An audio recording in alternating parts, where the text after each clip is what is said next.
have now the rest of the meeting. Media, thank you very much. I appreciate it. Thank you. Mr. President, any message to the federal employees? Any message to the federal employees who are not being paid today? Yeah, the message is that I appreciate their service to the country. They are incredible people, the federal employees that we're talking about. But many of them agree with what I'm saying and what the people in this room who are experts are saying. They don't want to see people killed because we can't do a simple border structure. And I appreciate their incredible support. We have, yesterday, I was watching this morning and reading this morning that so many people are saying the president is doing what's right, and even though it's affecting us short-term, temporarily, as you know, a bill was just passed, which I will sign in Congress, making sure that everybody's going to be paid immediately upon when this is over. But I just really appreciate the fact that they have handled it so incredibly well. And many of them agree with what we're doing. We have no choice. Steve, go ahead. Well, 24 hours ago, you were saying you were probably going to declare a national emergency. No, I said I could do it, but well, I'll tell you what. It's the easy way out. But Congress should do this. This is too simple. It's too basic. And Congress should do this. If they can't do it, if at some point they just can't do it, this is a 15-minute meeting. If they can't do it, I will declare a national emergency. I have the absolute right to do it. It says as clear as you can. Now, what will happen? I'll be sued. It'll be brought to the Ninth Circuit.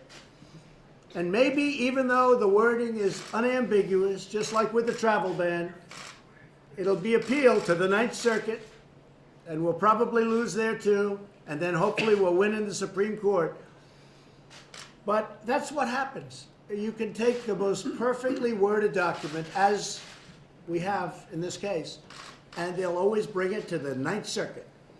And then you never know what's going to come out of the Ninth Circuit, and you never know what's going to come out on appeal.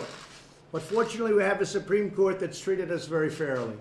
So I'd rather not do it because this is something that Congress should easily do. This is something that the Democrats should do. And I don't want to give an easy way out of something as simple as this. Not only simple, it's easy, and it's going to secure our, we have a country that is under siege. You could actually, a lot of people don't like the word invasion. We have a country that's being invaded by criminals and by drugs, and we're going to stop it. So I want the Democrats to come back to Washington and vote. Thank you very much. Thank you, everybody. Thank you. Thank you. Thank you very much, everybody. You don't have anything to say about these accusations that you're overhyping the problem. Thank you very much. Thank you. Good job yesterday. I appreciate your sales pitch. I appreciate your sales pitch. I didn't see an invasion at the border. Oh, you didn't? I know. That's because we had a wall. Actually, there are portions that didn't have a wall. Some people are dumb. Thank you. Good promotion for us. It was a great promotion. Did you see that, Liz? Thanks, everybody.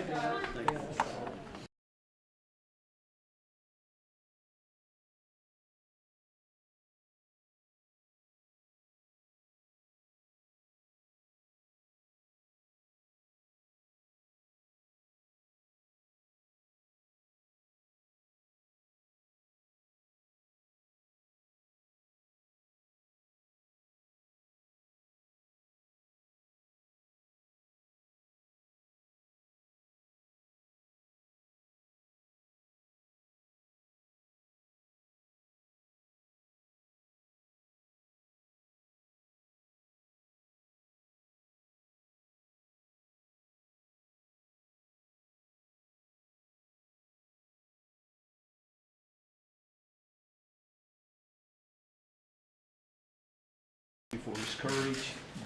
We pray for his wisdom today to be increased as we hear from around the nation. We pray today for your guidance. Bless the the patrols that are on the border, those that are putting their life on the line. We pray for the victims' families of people who have suffered and lost loved ones because of the crisis that we're dealing with in this room today. Give us grace and give us help in the time of need. In Jesus' name we pray. Amen. Thank you, Pastor, very much. I appreciate it. It's beautiful. So we're here today to address the humanitarian and security crisis on our southern border. I just got back. It was a sight to behold. Not pretty. Very dangerous. Drugs are flowing across. Human traffickers, you think of that as an ancient crime. It's not an ancient crime. It's more prevalent today in this world, far beyond the United States. It's a world crime given to us very much by the internet and bad people. The internet has made things in many ways better, in many ways much worse, but human trafficking, grabbing women in particular, and children, but women, taping them up, wrapping tape around their mouths so they can't shout or scream, tying up their hands behind their back and even their legs and putting them in the back seat of a car or a van, 3, 4, 5, 6, 7 at a time. They don't go through checkpoints. They go through areas that don't have a wall or don't have a steel barrier. They go up to the checkpoint, and before they get to it, they make a right or a left, depending on where they are. And they go out into the desert or out into the land, and they find the first area that doesn't have anything blocking its way. And they have mini highways all over the place. You can see it all over the place, and it's not good. And the only way you're going to stop it, the only way to stop it, without question, is with a very powerful wall or steel barrier. This is part of what we've just finished. This is a section that we're doing.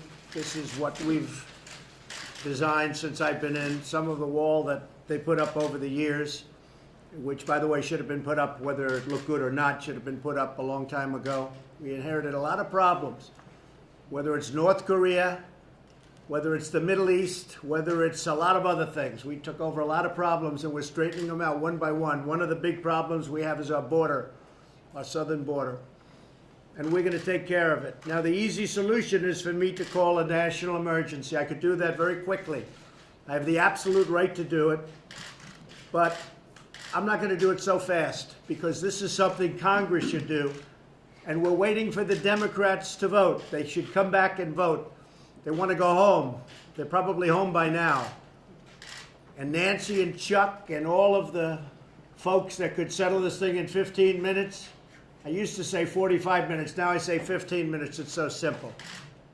We need money for a barrier. If we don't have a barrier, we're just wasting all of the other money. There's no technology that's any good. I think you'd say that.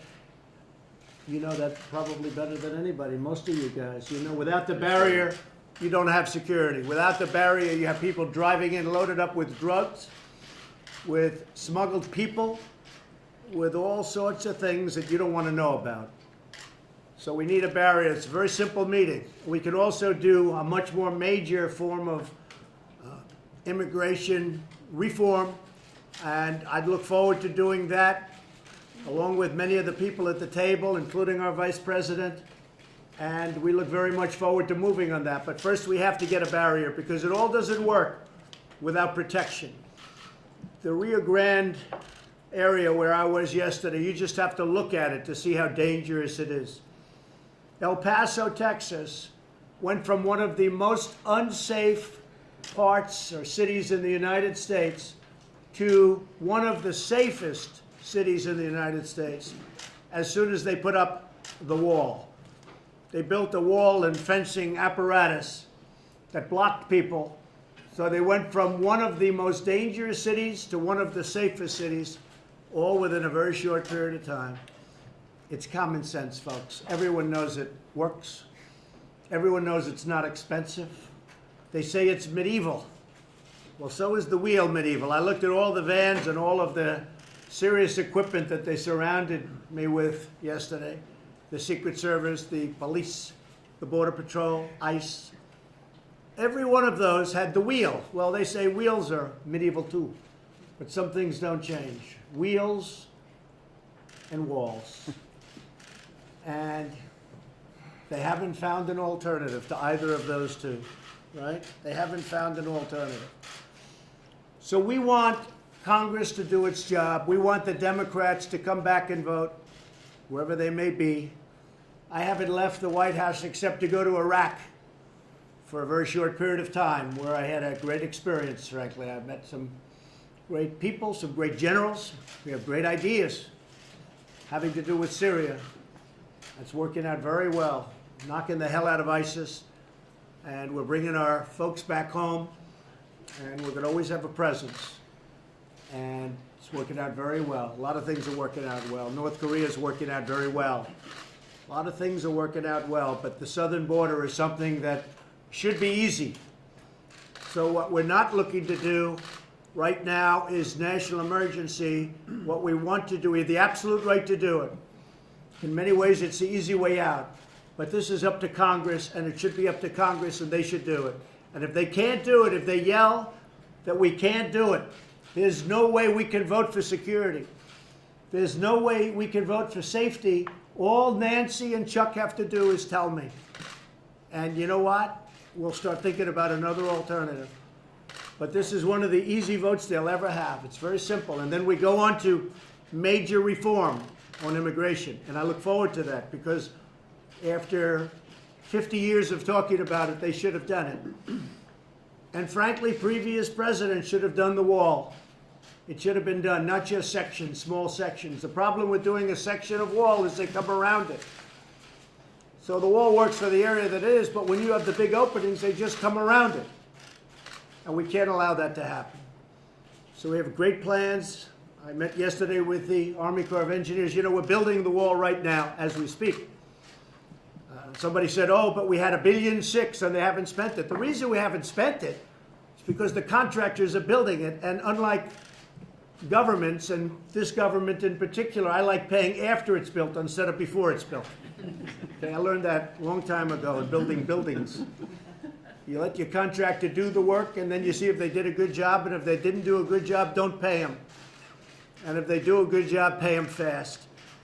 So a lot of fables were told, a lot of lies were told. So we're building wall as we speak. We've done a lot of renovation.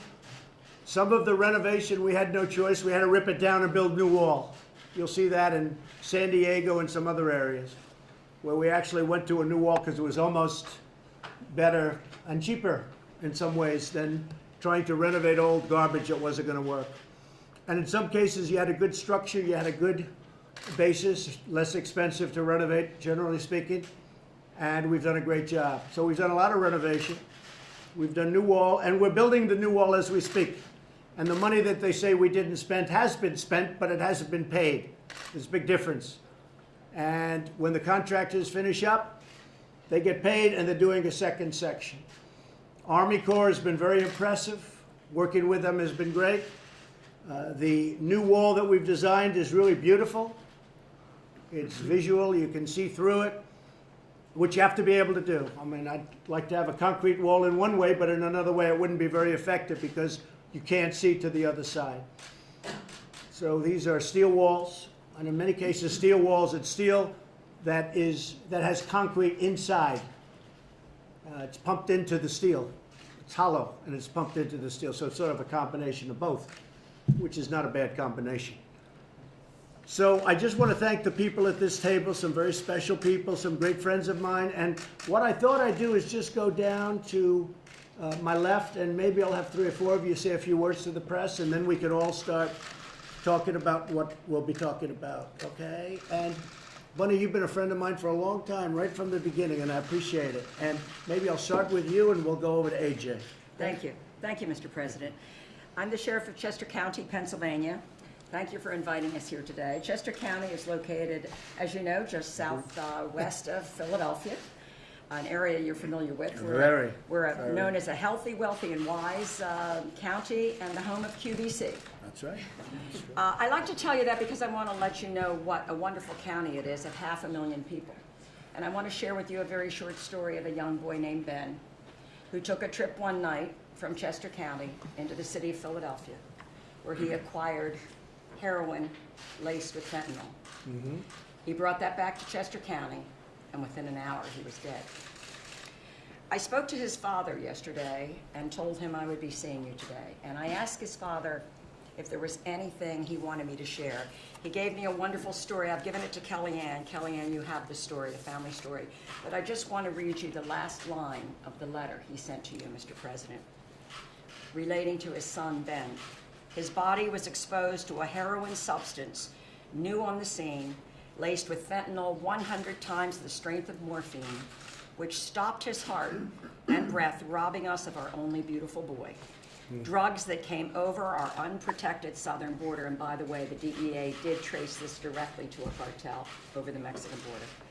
Drugs that came over our unprotected southern border, wreaking havoc on the lives of hundreds of thousands of lives and millions of loved ones. We need to do something about this. Please, Mr. President, build the wall. Thank you. Let's, please say hello. Okay? Thank you very much. Appreciate it. AJ, Sheriff? Mr. President, from the men and women of law enforcement to the federal, state, and local level, we thank you for standing tall for us. Let me address the word manufacture that we keep hearing. Very demeaning to law enforcement because there's not one agent, not any agency in this country that is not affected by manufacturing. Manufacturing, I mean by the metric ton of methamphetamine, heroin, cocaine, and marijuana that each agency in our nation has to fight every single day. And it is extremely distressing to law enforcement to have to listen to the rhetoric about manufactured crisis when we, for 10 years, over a decade, have been fighting this religiously every day. That affects every law enforcement agency in the United States on a constant basis. And so again, sir, thank you for your position on this and standing tall for us.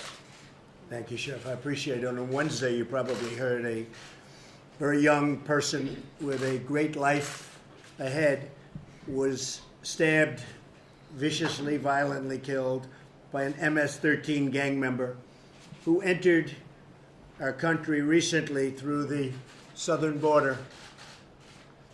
He had a friend with him. They both came in together. Here, just for a short while, killed somebody. That wouldn't be the first. We have them locked up in pretty tough conditions. It's a disgrace. Came through the southern border. Please, say a few words. Mr. President Trump, I'm Pastor Pasquale from the International Church Las Vegas. Thank you for having me today. Thank you for everything you're doing for America. Thank you. I would like to share something with you about human trafficking, the crisis we're having. As you know, we're connected to California. Las Vegas, Nevada is next door. Many of the girls that are being brought across the border through San Diego area are end up in Las Vegas. And what happens there is that, you know, they're illegal immigrants, families are coming in, and we're having these, the parents are coming to the churches and asking us if we can help them find their daughters because their daughters have been kidnapped into, you know, human trafficking. And they said, I asked them, did you call the police department? Yes, we did. So I connect with the police department. Police connects us back. We're working together. And we're able to get these young ladies back. But the problem is that we're having it happen more and more and more and more than ever before. And what happens with the parents, they're afraid to call law enforcement to come and help. So they come to the churches first. They feel they're going to get deported. So we're there as a safe place for them to come, but then we connect them with the police department and do educate the Hispanic communities that the police is not going to arrest them for something that's happening on human trafficking.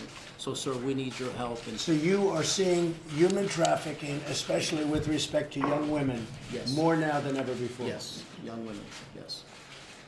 Pretty sad. Pretty sad. Thank you very much, Pastor. Appreciate it. Please. Mr. President, thank you for letting me be here. John Jones, Chief of the Intelligence Counterterrorism Division with the Texas Department of Public Safety. Great reputation, John. We've been there for I've been in that position for 10 years. And as you well know, with Texas, we've been dealing with this crisis for a very long time. Some of the things we see and a lot of discussion you hear is about unaccompanied children, but the thing that bothers me is some of the children in Texas. In the last 7 years, we have over 4,000 people incarcerated that are illegal aliens in Texas jails. for sexual assault. The sad thing is 62% of them are sexual assault against children. And those are Texas children. Those are American children. Those are our children. And for anybody to put a price on any child's life, that's our most precious and cherished national treasure, and we should do everything and anything as public safety servants, as parents, and as leadership to protect those children. And closing up that border to the bad people would be a great thing. John. Yes, sir. Great thing. Please, thank you. Mr. President, howdy. I'm T. Mike Lokar. I'm the sheriff of Victoria County. We're just north of Corpus Christi. Right. We're part of that Harvey territory, which got damaged that you came. And we appreciate you and the Vice President coming to see us and visiting with us and supporting our progress. You've heard the rest of the story, as Paul Harvey used to say. Basically, we're the rest of the story. In 2003, there was unfortunately a national incident in our county with regards to loss of life. 19 people lost their lives in a tractor-trailer incident. I was one of the first responders. I walked around, and what I saw was a pile of deceased individuals with one child deceased as well, to which was in the arms of the children, of the father. I vowed from that point on to go forward and make a difference, not only for our brethren sheriffs on the border, but also ourselves inland. We have to be multi-dimensional on this. We've deemed it as a fatal funnel, Mr. President. It's a Rio Grande Valley to Laredo. Anything to and from, it's Houston and beyond. And so even in my jurisdiction, we have apprehended a child trafficking case in that area. We have taken on cases with slavery of the human being, but it's still all about law and order, Mr. President. And what we're saying is you have to shore up, you have to pursue the initiative that you have led. Now, I've been in forums like this with other presidents, and they listen, but you are the very first president, even in your candidacy, to support local, state, and federal agencies. And I admire you for that, and I appreciate you for that. But understand that it's multidimensional. Yes, it's the border. And as we told our fellow sheriffs on the border, look, if we can help you fix your problem, that's going to help us. And every day, my deputies, along with Sheriff Louderback, because we're adjacent to each other, are in pursuit, dealing with one thing or another with transnational criminal activities. But I want to comment one more thing before I move on. I appreciate you taking ONDCP, putting it back on that cabinet level. I serve on the Houston HIDA, which takes Houston and all the way to South Texas. If it weren't for the HIDAs and ONDCP and funding, and this is your best resource now, I'm sure some of the feds may differ, but there's a matrix of state, local, and federal that are part of those HIDAs across the nation, and they are the subject matter expert.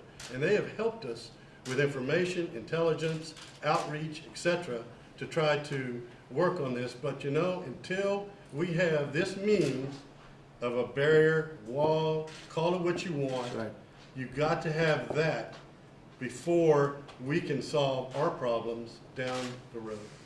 Thank you, Mr. Thank you, Sheriff. When you talk about the big trailers coming in and loaded up with people, and the doors are locked in the back, and sometimes they're left abandoned and they all die a hell of a death. They're suffocated. They come from the other side of the border. They don't go through a checkpoint. Can't go through a checkpoint because they open up the back doors, they take a look. So you go and they go out onto the different areas depending on where you're going, what checkpoints. They go in between the checkpoints. Most of the problem, we had a lot of drugs, a lot of things at the checkpoints, but they're usually hidden in hubcaps and engines and under the floor. But the big stuff comes in between the checkpoints. And the trailers come in loaded up with people with the doors locked in the back. They don't even give them a chance. The doors are locked. And sometimes you have the drivers running away. It's a disgrace. All of this comes in between the checkpoints where there is no wall, because you'll have some wall, a little wall, left and right of a checkpoint, generally speaking. But in between checkpoints, you may have 50 miles, 60 miles, even 100 miles. And that's where tremendous problems occur.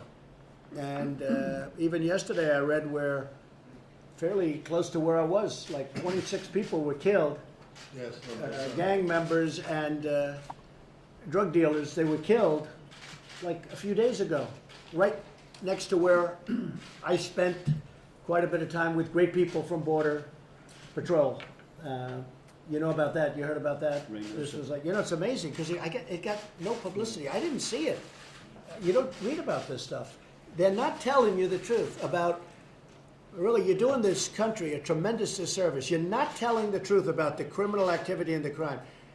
26 people or thereabouts. What was the number? 26? Yes, sir. 26 people were killed over the last couple of days. Nobody even talks about it. I haven't heard about this young person that was killed yesterday, 16 years old, brutally murdered. I haven't heard anything about it. The media is not telling the American public how bad it is, how dangerous it is. I mean, I read a little story about the 26. I said, how could that be a small story? But what's going on, the crime and the drugs and the smuggling and of everything, including children, we're talking women, yes, but probably the biggest victim of everything we're talking about today are children. And children are used. They're dropped on the border and they're used to get people across because they have an advantage because of the stupidity of what we've got and laws that we've inherited. They have an advantage if they have a child. So they grab children at the border. They walk across. They get across easier if you have children. So they're just using the children. Then they tell them to get out of here. The worst victims are the children and the women. And you don't write about it. You write about nonsense. You write about Nancy Pelosi saying it's immoral to have a wall. It's immoral to have all these people killed. These people are being killed, and you don't report it because you're fake news. You don't report it. Many of you. 26 people killed, and I didn't even hear about it. I mean, nobody even knows about it. And that's, how close is that to where I was yesterday? It was right alongside, I think, right? How far is that away? Miles away. Miles away. You don't even hear about it because you don't want to tell the story of what's going on at the border. You don't want to tell the story about how dangerous it is.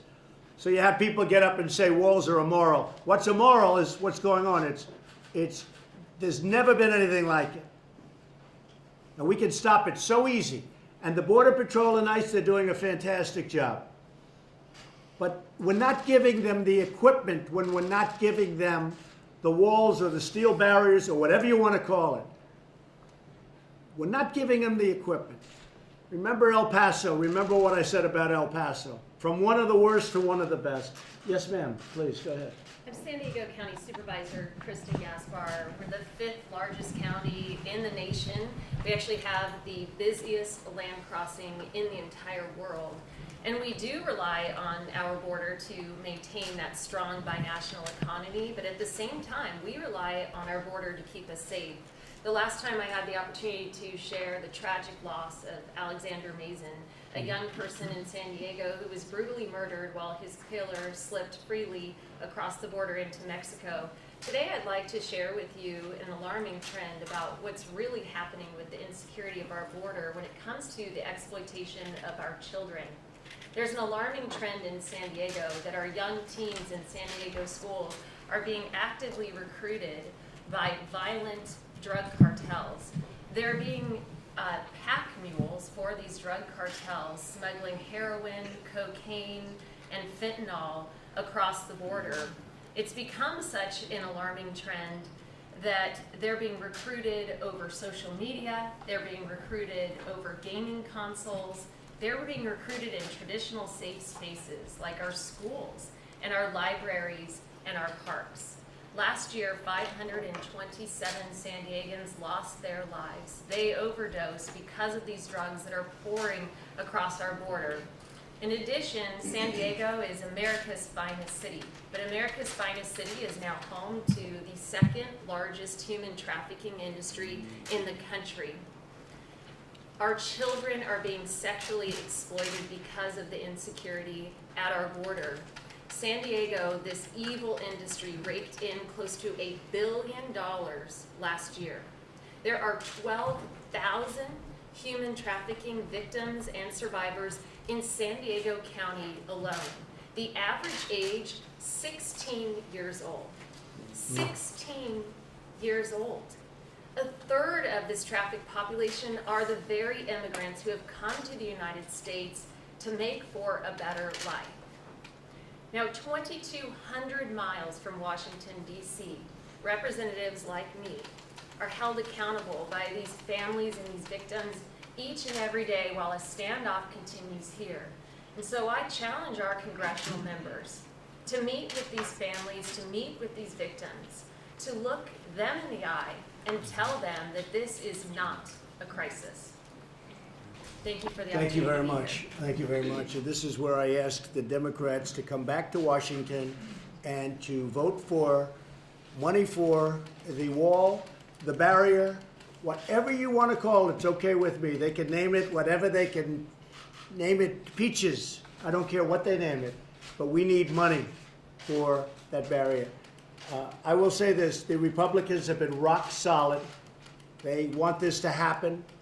They've wanted it to happen a long time ago, and frankly, for many years, I'm not just talking about now, I'm talking about for years. I gave yesterday an example with Israel. For many years, everybody campaigning for president said they were going to move the embassy to Jerusalem, the American embassy to Jerusalem. This went on, Pastor, as you know, for many, many years, many presidents, dating back all the way to who was the first. And they never did it. And I said the same thing, same words, same campaign, but I did it. I got it done, and people are very happy. Jewish population and evangelicals, unbelievably happy. I did it. I understand why they didn't do it, because it was very tough to do.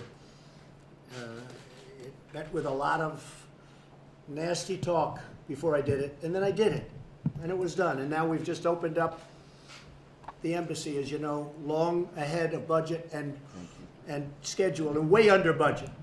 Like, how about $1 billion under budget? Opened it up for almost nothing, an existing building that we renovated. But the fact is, for years and years, I heard about the embassy going to Jerusalem. And the people would campaign, they're in for 4 years, they're in for 8 years, they'd never get it done. I got it done. This is a very similar thing. I've been hearing about putting a really good wall, and in my case, I like to say a beautiful wall, because I think it makes a difference. I've seen some of the wall they put up, it's so unattractive that I can understand why other people don't want it. But this is a great looking structure. I mean, it's going to look great. It's going to do the trick beyond belief. It's far better than anybody had projected. We have it at a much lower cost, and it's better, stronger. It's better. And you have the vision through. You're able to see through. But we're going to get it done. And I compare that to the embassy because they talked about it for 45, 50 years, longer. And we got it done. We're going to get this done too. Now, Republicans are rock solid. I have to hand it to them. Mitch McConnell, every one of them. Kevin, they have been so strong on this. I'm very impressed. The Democrats are just following politics. And I'm not saying that for any reason. Otherwise, I guess they're looking at 2020. They think, gee, if we can hurt Trump, we'll have a better chance at winning an election. This isn't about winning an election. This is very simply, very simply about doing what's right for the country. And we have to do what's right for the country. This is common sense. This is not sending rockets to the moon. This is common sense. We have to have this. The country has to have it. They've been talking about it for 35 years. And they do little pieces, a little piece here, a little piece there, put a piece where we need it. The people just go around it. We have to have it. It's got to get done. It's going to get done now. Congress has to do its duty. And the Democrats have to help us. They have to come back to Washington, and they have to vote for border security. They have to vote for safety. It's national security, too.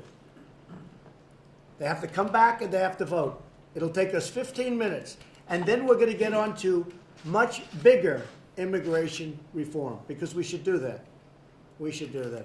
I want to thank everybody for being here. We're going to have now the rest of the meeting. Media, thank you very much. I appreciate it. Thank you. Mr. President, any message to the federal employees? Any message to the federal employees who are not being paid today? Yeah, the message is that I appreciate their service to the country. They are incredible people, the federal employees that we're talking about. But many of them agree with what I'm saying and what the people in this room who are experts are saying. They don't want to see people killed because we can't do a simple border structure.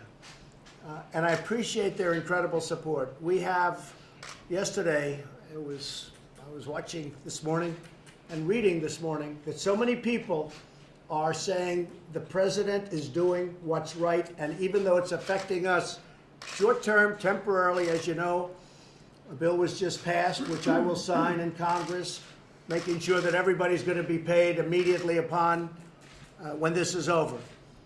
But I just really appreciate the fact that they have handled it so incredibly well. And many of them agree with what we're doing. We have no choice. Steve, go ahead. Well, 24 hours ago, you were saying you were probably going to declare a national emergency. No, I said I could do it, but well, I'll tell you what. It's the easy way out. But Congress should do this. This is too simple. It's too basic. And Congress should do this. If they can't do it, if at some point they just can't do it, this is a 15-minute meeting. If they can't do it, I will declare a national emergency. I have the absolute right to do it. It says as clear as you can. Now, what will happen? I'll be sued. It'll be brought to the Ninth Circuit. And maybe, even though the wording is unambiguous, just like with the travel ban, it'll be appealed to the Ninth Circuit, and we'll probably lose there too, and then hopefully we'll win in the Supreme Court. But that's what happens. You can take the most perfectly worded document, as we have in this case, and they'll always bring it to the Ninth Circuit. And then you never know what's going to come out of the Ninth Circuit, and you never know what's going to come out on appeal. But fortunately, we have a Supreme Court that's treated us very fairly. So I'd rather not do it, because this is something that Congress should easily do. This is something that the Democrats should do. And I don't want to give an easy way out of something as simple as this. Not only simple, it's easy, and it's going to secure our country. You know, we have a country that is under siege. You could actually, you know, a lot of people don't like the word invasion. We have a country that's being invaded by criminals and by drugs, and we're going to stop it. So I want the Democrats to come back to Washington and vote. Thank you very much. Thank you, everybody. Thank you. Thank you. Thank you very much, everybody. You don't have anything to say about these accusations that you're overhyping the problem. Thank you very much. Thank you. Good job yesterday. I appreciate your sales pitch. I appreciate your sales pitch. I didn't see an invasion at the border. Oh, you didn't? I know. That's because we had a wall. Actually, there were portions that didn't have a wall. Some people are dumb. Thank you. Good promotion for us. It was a great promotion. Did you see that, Leslie? Thanks, everybody. He thought it was supposed to be the other way around. It didn't exactly work out.